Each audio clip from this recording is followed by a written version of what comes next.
Hi everyone.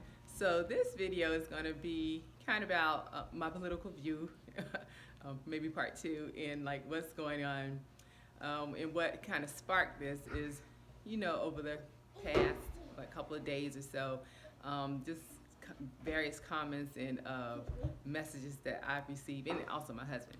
So the one person was like, they can't believe why that black people vote for President Trump or voted for him.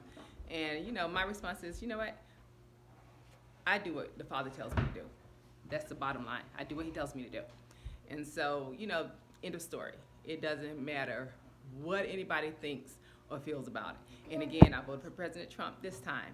And I know that this is not over.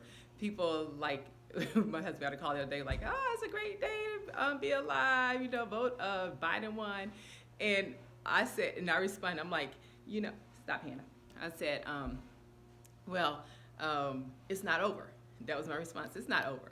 And, I had such confidence because, first of all, I know the Father wouldn't tell me to do something, then there not be fruit in it. And second of all, I remember on November 1st, I was laying in my bed and I heard this celebration and rejoicing. And I knew that it was had to do with the election. And then I heard that same celebration and rejoicing again on November 4th.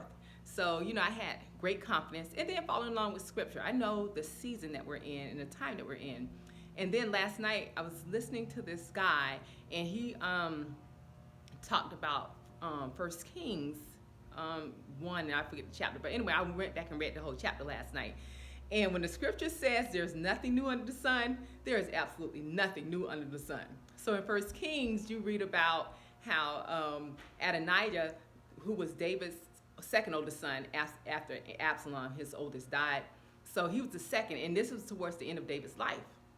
And then David was like cold, and he couldn't keep himself warm or anything. So what Adonijah did, he went and he proclaimed himself to be the king, right? So he got this priest, he got like the royal court officials and all these people, and they had a party, and celebrating that, I'm going to be the king. And so what happened was, let me see, Zadok, who was the other priest, or maybe the prophet. But anyway, it was like a priest and I think the prophet went to Bathsheba, who was his wife or his bride, right? And they went and told David, like, wait a minute, I thought you said that Solomon's going to be the king, right? And so they was telling him what was going on with Adonijah in the royal court and all that. So David gave them instructions to give Solomon a mule and then take him and then anoint Solomon as the king. And so they did that, and all the people in the land was rejoicing and blah, blah, blah. And then they were like, what's going on here? And then this guy told Adonijah what was going on. And so everybody who was sitting there with him, they all dispersed. They became very fearful, and they dispersed. And then Adonijah, he went into the altar, he held onto his horns, and he was shaking with fear because he thought he was going to lose his life, right?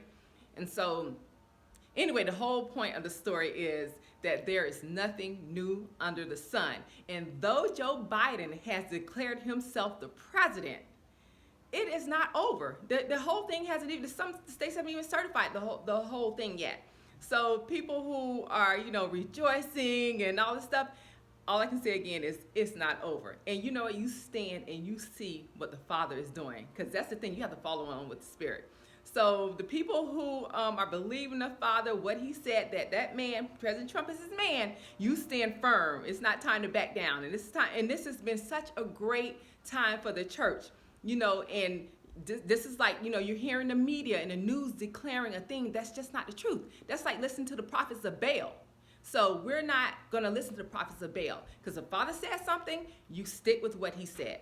So that's my piece for the day, and everybody be encouraged, and I will talk to y'all soon. Bye.